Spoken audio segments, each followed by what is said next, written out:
ಬಹಳ ಕಷ್ಟಕರ ದಿನಗಳು.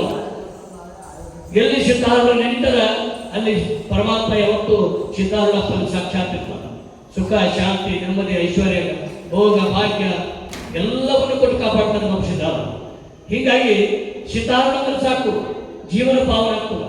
ಹೀಗಾಗಿ ಆಗಿನ ಕಾಲದಲ್ಲಿ ಸಿದ್ಧಾರೂಢರ ಒಂದು ಸಮಕಾಲೀನರಲ್ಲಿ ನೋಡಿ ಗರ್ಗದ ಮಡಿವಾಳೇಶ್ವರರು, ಸಂತ ಶಿಶುನಾಳ ಶಂಕರು, ನಾಗಲಿಂಗ ಅಪ್ಪನವರು, ಇವರೆಲ್ಲ ಮಹಾತ್ಮರು, ಎಂತೆಂಥ ಮಹಾತ್ಮರು.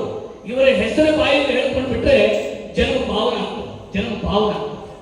ಅಂತ ಮಹಾತ್ಮರನ್ನು ನೆನೆಸಿದ್ರೆ ನಾನು ಅವಧಿಯಲ್ಲಿ. ಹೀಗಾಗಿ ಈ ಪುಣ್ಯದ ಒಂದು ಸಾಂಸ್ಕೃತಿಕ ಕಾರ್ಯಕ್ರಮಗಳು ನಡೆದಾಗ ನೀವೆಲ್ಲರೂ ಭಕ್ತಿಯಿಂದ ಬಂದು ಕೇಳುವಂಥ ಪ್ರಯತ್ನ ಮಾಡಬೇಕು. ನೀವು ಯಾರೋ ಒಬ್ಬರು ಬರ್ತೀರಿ ಇಲ್ಲಿ ಕಾರ್ಯಕ್ರಮ ಬರೋದ ನಿಮ್ಮ ಜೊತೆ 2-3 ಜನ ತರುವಂಥ ಪ್ರಯತ್ನ ಮಾಡಬೇಕು. ಬರೀ ಒಂದು ಭಕ್ತಿಯ ಸಂಗೀತ ಕಾರ್ಯಕ್ರಮ ಅಲ್ಲ, ಸಿದ್ಧಾರೂಢ ಮಠದಲ್ಲಿದ ಸಿದ್ಧಾರೂಢಪ್ಪನ ಆಶೀರ್ವಾದ ತಗೋರಿ. ಮಹಾತ್ಮರು ಬರ್ತಾರ, ಒಳ್ಳೆ ವೇದಿಕೆ ಅದ, ಸಾಂಸ್ಕೃತಿಕ ಕಾರ್ಯಕ್ರಮ ಇರ್ತಾವ, ಒಳ್ಳೆ ಕಲಾವಿದರು ಬರ್ತಾರ, ಮಕ್ಕಳು ಭಕ್ತಿಯ ಸಂಗೀತ ಆಡ್ತಾರ. ಅಂತವೆಲ್ಲ ಕೇಳೋಣ. ಒಟ್ಟು ನಾವು ಒಟ್ಟು ಕೇಳಿ ಪುಣ್ಯ ತಟ್ಕೊಳ್ಳೋಣ, ಜನ್ಮಕ್ಕೆ ಸಾರ್ಥಕ ಮಾಡ್ಕೊಳ್ಳೋಣ ಅಂತೇಳಿ ಬರುವಂಥ ಪ್ರಯತ್ನ ಮಾಡಬೇಕು. ನೀವೇನು ಕರ್ಕೊಂಡು ಬರ್ತೀರಲ್ಲ ನಿಮ್ಮ ಜೊತೆಗೆ, ನಿಮ್ಗಿಂತ ಹೆಚ್ಚಿನ ಪುಣ್ಯ ಅವ್ರಿಗೆ ಅವ್ರಿಗೆ ತಂದಂಥ ಪುಣ್ಯ ನಿಮಗೆ. ಯಾಕಂದ್ರೆ ಭಕ್ತಿ ಕೇಳಕ್ಕೆ ಕರ್ಕೊಂಡ್ ಬಂದಿರ್ತಿರಲ್ಲ, ನೀವೇನು ಕೇಳಕ್ ಬಂದಿರ್ತೀರಿ ನಿಮಗಿಂತ ಪುಣ್ಯ ಅವೇನು ಕರ್ಕೊಂಡ್ ಬಂದಿರ್ತಿರಲ್ಲ, ಆ ಕರ್ಕೊಂಡ್ ಬಂದವ ಪುಣ್ಯ ನಿಮಗೂ ಕೂಡ ಪುಣ್ಯ ಹೆಚ್ಚಾಗ್ತದೆ.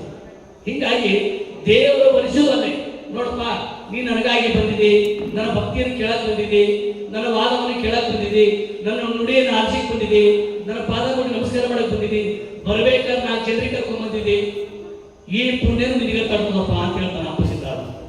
ಇದು ಬೇಕಾದ್ರೆ ಮಾಡಿ ನೋಡ್ರಿ. ನೀವು ಜೀವನದಲ್ಲಿ ನಿಮ್ಮ ಜೊತೆ ನೀವು ಬರ್ಬೇಕಾದ್ರೆ 4-5 ಜನರಿಗೆ ಅವ್ರನ್ನ ಕರ್ಕೊಂಡ್ಬಂದು ಅಪ್ಪನ ಪಾದಕ್ಕೆ ಹಾಕಿ ಇದು ಸ್ವಲ್ಪ ಪರೀಕ್ಷೆ ಮಾಡಿ ನೋಡಿ. ಜೀವನದಲ್ಲಿ ಸ್ವಲ್ಪ ಅಳವಡಿಸ್ಕೊಂಡು ನೋಡಿ. ಅಪ್ಪನ ಪಾದಕ್ಕೆ ತಂದು ಅವ್ರು ನಮಸ್ಕಾರ ಮಾಡಿ ಹೋದ್ರಂದ್ರೆ ಅವರೇ ಹೇಳ್ತಾರೆ ನಿಮ್ಗೆ ಎಲ್ಲೋ ಸ್ವಲ್ಪ ಮನ ಪರಿವರ್ತನೆ ಆಗಿತ್ತಪ್ಪ ಅನ್ನೋದಂತೆ. ಯಾರು ಕೂಡ ಗೊತ್ತಿರಲ್ಲ ಅವ್ರು ಹೇಳ್ತಾರೆ. ಅದು ಯಾಕೆ ಹಾಗೆ ಹೇಳ್ತಾರಲ್ಲ, ಸಿದ್ಧಾರೂಢ ಅಪ್ಪ ಆ 4 ಜನರಿಗಿಂತ ನಿಮಗೆ ಒಳ್ಳೆ ಆಶೀರ್ವಾದ ಮಾಡ್ಯಾರ ಅಂತ ಕರ್ಕೊಂಡ್ಬಂದವ್ರಿಗೆ ಜೀವನ ಪಾವನ. ಹೀಗಾಗಿ ಎಲ್ಲಿ ಸಂಗೀತ ನಡೀತೈತಿ ಅಲ್ಲಿ ಪಾಲ್ಗೊಳ್ಳುವಂಥ ಪ್ರಯತ್ನ ಮಾಡಿ. ಅದರ ಸಂಗೀತವೇ ನಾ ಹೇಳಿದಾಗಲೇ ಆರ್ಕೆಸ್ಟ್ರಾ ಸಂಗೀತಗಳು ತಗಡ ಡೆಬ್ಬಿ ಏನು ಹಾಡ್ತಲ್ಲ, ತಗಡ ಡೆಬ್ಬಿ ಏನು ಹಾಡ್ತಿರ್ತಾರೆ, ನಮಗಂತೂ ಬರಂಗಿಲ್ಲ, ನಾವು ಲೆಕ್ಚರ್ ಕೊಡಂಗಿಲ್ಲ ಆ ಕಡೆ. ಹೀಗಾಗಿ ಜೀವನದಲ್ಲಿ ಯಾವತ್ತೂ ಕೂಡ ಅಧ್ಯಾತ್ಮ ಮಾರ್ಗವನ್ನು ಹಿಡಿಯಬೇಕು. ತಂದೆ ತಾಯಿಯನ್ನು ಪ್ರೀತಿಸಬೇಕು, ಬಂಧು ಬಳಗವನ್ನು ಪ್ರೀತಿಸಬೇಕು, ಜೀವನದಲ್ಲಿ ದ್ವೇಷವನ್ನು ಬಿಟ್ಟು ಪ್ರೀತಿಯನ್ನು ಬದುಕಲು ಪ್ರಯತ್ನ ಮಾಡಬೇಕು. ನಮ್ಮ ಯುವಕರು ಇತ್ತೀಚಿನ ದಿನಗಳಲ್ಲಿ ಗುಟ್ಕಾ ತಿಂದು ಸಂಸ್ಕಾರ ಇಟ್ಕೊಂಡಿದ್ದಾರೆ. ಆ ಗುಟ್ಕಾ ತಿಂದ್ರೆ ಎಷ್ಟು ಕೆಟ್ಟ ಜೀವನಕ್ಕೆ ಅಪಾಯ ಅಂತಕ್ಕಂಥದ್ದು ಅರಿವೇ ಅವರಿಗಿಲ್ಲ. ಬಹುಶಃ ಮುಂದೆ ನಾವು ಬಾಳಿ ಬದುಕಬೇಕು ಅಂತಕ್ಕಂಥ ವಿಚಾರದಲ್ಲಿ ಅರಿವಿಗಿಲ್ಲ. ನಿಮಗೆ ಅವು ಬರಬೇಕಂದ್ರೆ ಆ ಗುಟ್ಕವನ್ನು ಬಿಟ್ಟು ಅಪ್ಪನ ಪಾದಕ್ಕೆ ಶರಣಾಗಿದೆ ಅಂತಂದ್ರೆ ಬಹುಶಃ ಗುಟ್ಕಾನು ಬಿಡ್ತೀರಿ, ಚಟನೂ ಬಿಡ್ತೀರಿ. ಚಟ ಯಾಕೆ ಮಾಡಬಾರ್ದ್ರ, ಒಂದು ವೇಳೆ ಚಟ ಮಾಡಿದ್ರೆ ಚಟ ಕಾಣ್ತದೆ ಇಲ್ಲಿ. ಅದೇ ಸಿದ್ಧಾರೂಢಪ್ಪನ ಪಾದ ಹೇಳಿ 50 ವರ್ಷ ಬದುಕವರು 70 ವರ್ಷ ಬರುತ್ತೆ, 20 ವರ್ಷ ಆಯುಷ್ಯ ಹೆಚ್ಚಾಗ್ತದೆ. ಹೀಗಾಗಿ ನಾ ಹೇಳೋದಷ್ಟೇ, ಭಕ್ತಿಯ ಸಂಗೀತ ನಡೆದಾಗ ಜನರು ಪಾಲ್ಗೊಳ್ಬೇಕು, ಹಿರಿಯರನ್ನು ಗೌರವಿಸಬೇಕು, ದೇವರನ್ನು ಗೌರವಿಸಬೇಕು, ನಾವು ದೇವರಿಗೆ ಸ್ಮರಣೆ ಮಾಡಬೇಕು. ಮಹಾತ್ಮರು ಬಂದಾಗ ಸ್ವಲ್ಪ ದೂರ ನಿಂತು ಗೌರವಿಸುವಂತ ಪ್ರಯತ್ನ ಮಾಡಬೇಕು. ಈ ಕಾವ್ಯಧಾರಿಗಳು ಅವರೆಲ್ಲ ಸಿದ್ಧಾರೂಢ ಸ್ವರೂಪಿಗಳವರೆಲ್ಲ. ಪರಮಾತ್ಮ ಅವರಿಗೆ ಯಾಕೆ ಕಾವ್ಯ ಹೇಗೆ ನಡೆಸಿರ್ತಾರಂದ್ರೆ, ನೋಡಪ್ಪ ನೀನು ಶಿವನ ಸ್ವರೂಪಿಯಾಗಿದ್ದಿ, ಈ ಭೂಮಿ ಮೇಲೆ ಅಡ್ಡಾಡ್ತಿ, ನನ್ನ ಸ್ವರೂಪ ನೀನು ಅಂತ ಹೇಳ್ತಾನಪ್ಪ. ಹೀಗಾಗಿ ಅವ್ರಿರುವಾಗ ಸಾಕಷ್ಟು ನಾವು ತೊಂದರೆ ಕೊಟ್ಟಿವಿ. ಹುಬ್ಬಳ್ಳಿ ಮಹಾಜನತೆ ಅವ್ರೆಂಟು ಅನುಭವಿಸೋ ಇತಿಹಾಸ ನೋಡ್ರಿ.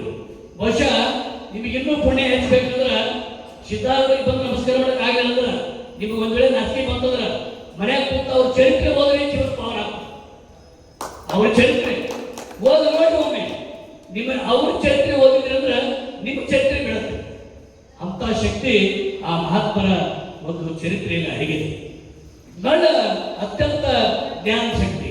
ನಾನು ಕಂಡಂತ ಸತ್ಯ, ಜೀವನದಲ್ಲಿ ಕರ್ನಾಟಕದಲ್ಲಿ 1000ಕ್ಕಿಂತ ಹೆಚ್ಚು ಮಠಗಳು ಅಡ್ಡಾಡಿದ್ವಿ ನಾವು.